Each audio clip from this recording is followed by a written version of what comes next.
நேர்களே, இன்றைய வாஸ்து பகுதியில் அப்பா இருக்காங்க, அம்மா இருக்காங்க, தங்கச்சி இருக்காங்க, அண்ணன் தம்பிகள்லாம் இருக்காங்க, திருமண வயசில் பசங்கள்லாம் இருக்காங்க. ஆனால் யாருக்கும் பெருசாக வருமானமே இல்லைங்கய்யா. யாரும் பெருசாக ஒரு 50,000 சம்பாதிக்கும் மாதிரி ஒரு மகனும் சம்பாதிக்கல, மகளும் சம்பாதிக்கல. இதுக்கு என்ன காரணம்? இவரும் ஏதோ ஒரு டீ கடை மாதிரி ஏதோ போட்டு ஏதோ வியாபாரம் பண்ணுறாங்க. உதாரணத்தை சொல்கிறேன், கேளுங்க, ரொம்ப உஷாராக கேளுங்க.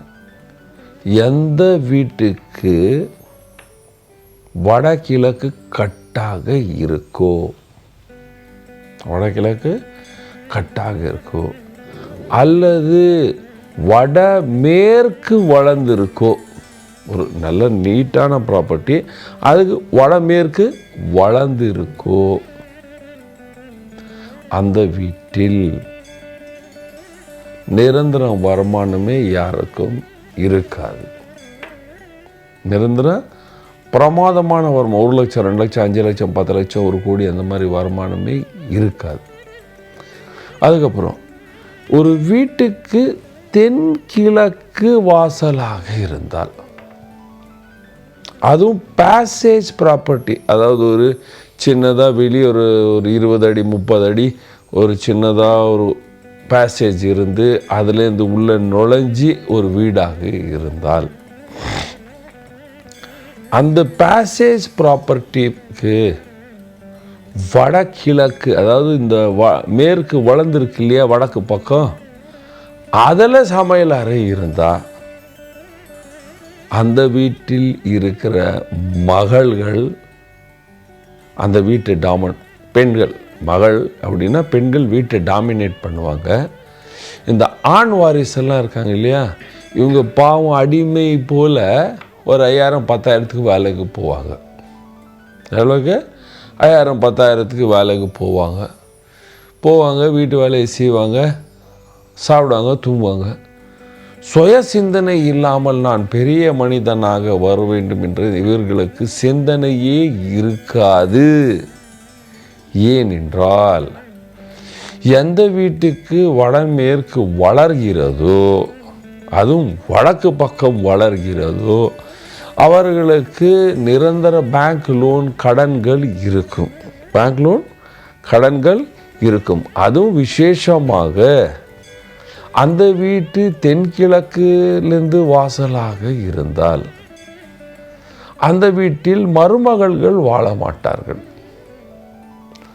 இன்னும் இப்போ நான் சொல்ல போனால், இந்த பாலக்காடுலேருந்து திருசூர் அந்த பக்கம் இந்த பக்கம் இருக்கின்ற சவுத் இந்தியன் மலையாளிஸ் வீட்டில் நீங்கள் பார்த்தீங்கன்னா அந்த வீட்டில் பெண்கள் டாமினேஷன் அதிகமாக இருக்கும்.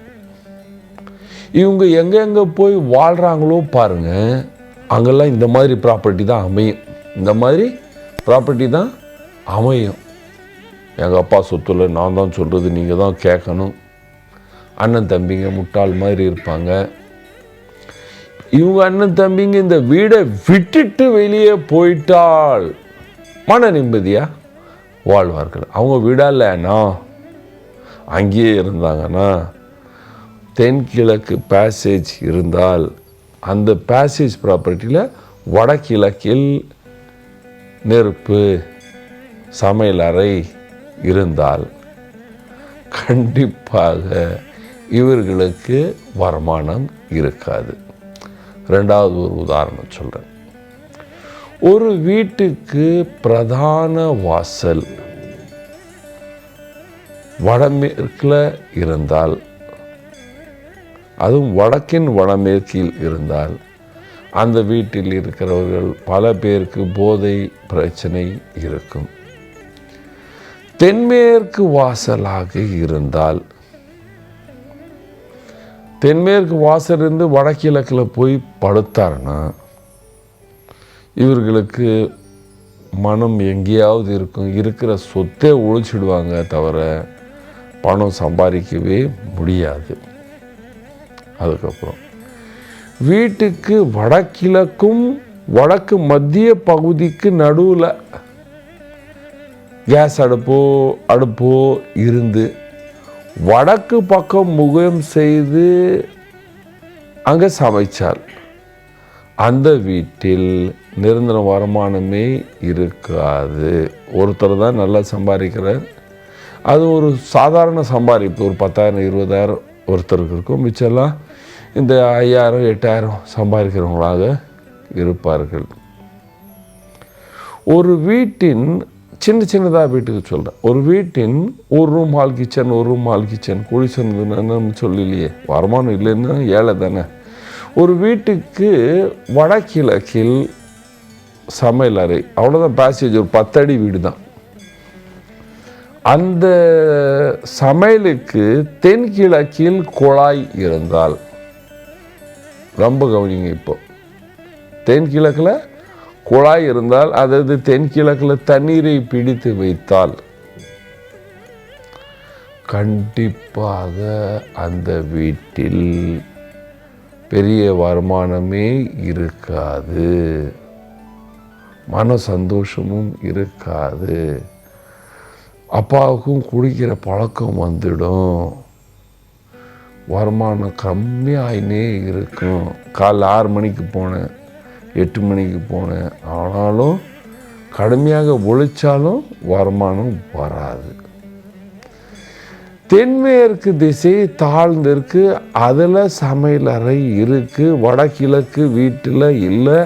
சில வீட்டில் பெரிய பெரிய மரங்கள் இருக்குது, அல்லது வடகிழக்கில் பெரிய குடவுன் இருக்குது.